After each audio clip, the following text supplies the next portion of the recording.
Hey everyone, welcome back to another segment of the MCR. Mac and me, my name's TJ. In this segment, kind of a little bit of review of the events of last week. Donald Trump, President Trump, his right hand man, Elon Musk. You know, he's got a lot of right hand men, I'll tell you.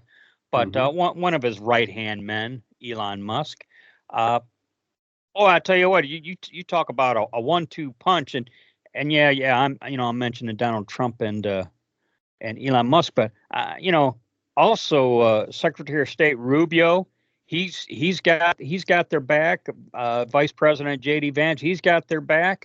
It's like a whole lot of people got his back. Yeah, okay. I'd say to the tune of about 77 million. Yeah. So in any event, last week.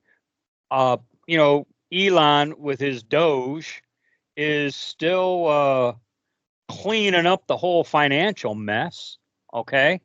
And, exposing all the tomfoolery, we'll say politely, okay? And then Donald Trump, he's, I tell you what, he's clearing house on these high-ranking generals and admirals, Well, they need to go because these were all, Obama fired a bunch of the good guys and replaced them with woke DEI clowns. And that's who Trump's getting rid of, the woke DEI clowns. And he's not going to keep these generals. They're going to sneak around behind his back and run to China and say, "Hey, man, President Trump's getting ready to do this or that," Yeah. What? That ought to be considered treason. And they should get what you get for treason. And here's the thing. I think if a few of them got what you get for treason, there'd be a lot less treason. Well, yeah, and Milley's the easy one to reference right off the bat. Okay, right. He could use an elongated neck. I heard someone say they want to take his stars, which would be fine with me. Yeah, but Corporal Milley, I don't have a problem with Corporal Milley getting his pension as a corporal. Yep. In light of these events, Senator Josh Hawley went on Fox News with Jesse Waters, and Jesse Waters just kind of threw it out there and said, "Hey, what's going on there in the Capitol?" And I'd like to read a few of the words of Hawley's response to Jesse Waters' questioning. Senator Hawley said, "I think that the word I would use is," or he says, "I think the word I would use is demoralized." So he's saying his fellow senators, especially, are demoralized. And then he continues, "They don't know what to do." And he goes, "The problem is they're the party of the corruption in government. They're the party of pardons for Hunter Biden and all his cronies, and pardons for criminals and rapists." And then he goes, "Which is how Joe Biden left office. Child rapists, I might add. They're the party of entrenched power. And as Trump exposes the corruption, he's exposing their agenda and the rot in their agenda, and they don't have anywhere to go." So, of course, kudos to Senator Josh Hawley, calling it the way it is, as he always does. I find interesting he used the word demoralized, and boy, I hope he's on the mark there, because it would be nice for them to have that. Well, they can't logically. They're incapable of logically thinking their way out of this mess, and seeing, hey, all right, well, we're in the minority. We don't have the hammer anymore. What good can we do? They're not looking at it that way. They're thinking of how every loophole or end around can we find to subvert the system and get our own way. Well, given what you just said, kind of, I was never in favor of this word, but segues into my next point here. Okay. James Carville was on MSNBC. James Carville, nicknamed the Raging Cajun, and because he speaks with a Southern accent and fancies himself a Southern man, you know. But anyways, he's ranting on MSNBC about Doge and the things you had just said there, Mac. And he was trying, as he was responding to the questions of the NBC host, and I forget who the host was. He goes, right now they really shouldn't do anything. He uses the word possum. He goes, what I think they should do, they being the Democrat Party, Democrat political operatives, what I think they should do is what we call in rural America, play possum. Just let it go.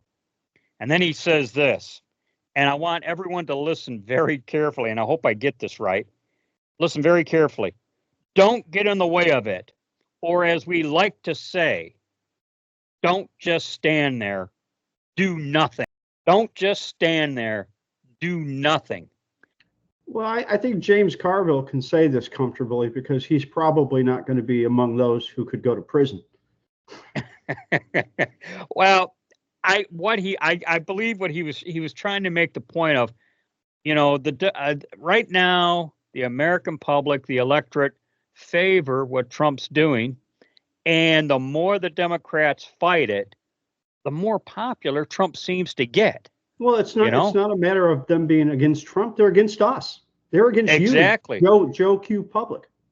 Thus, out of frustration, he barks out, "Don't just stand there, do nothing."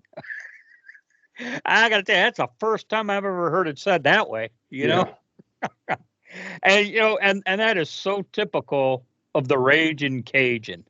Well, I think he understands better than anything. The news cycles are short, and as long as they keep behaving this way, they're keeping Trump's momentum alive. Pretty much, most certainly. Let's see. In light of all this, and we mentioned him purging the officers and Doge and everything. It kind of crossed my mind how different President Trump is operating this second go around than the first. Yeah. And we can even start with the whole beginning of Reince Priebus. I think what was Reince Priebus, his chief of staff or something initially.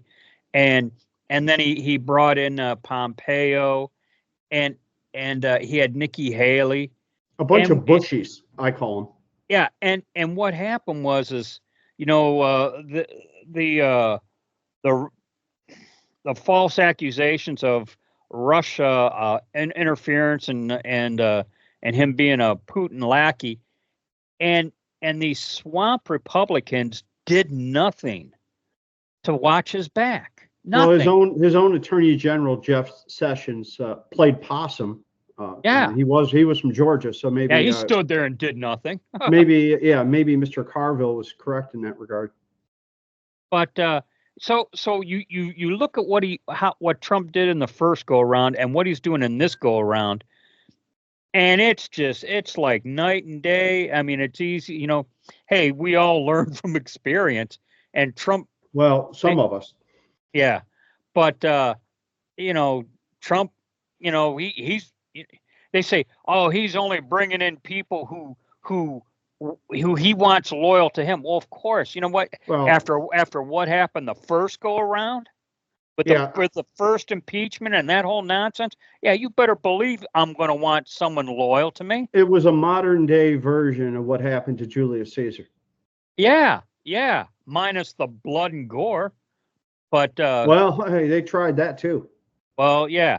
So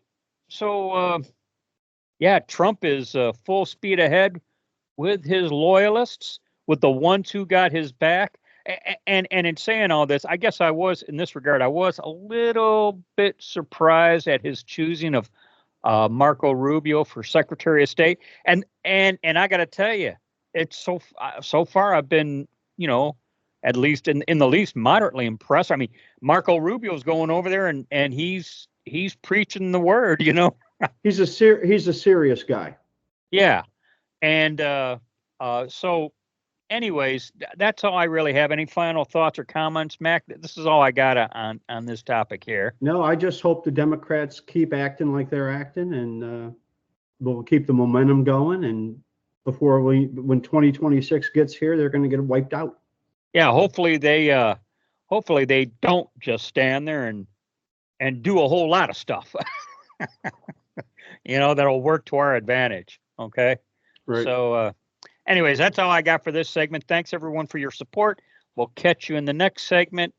As we always say here at the MCR, be safe, watch your six, and don't tread on me.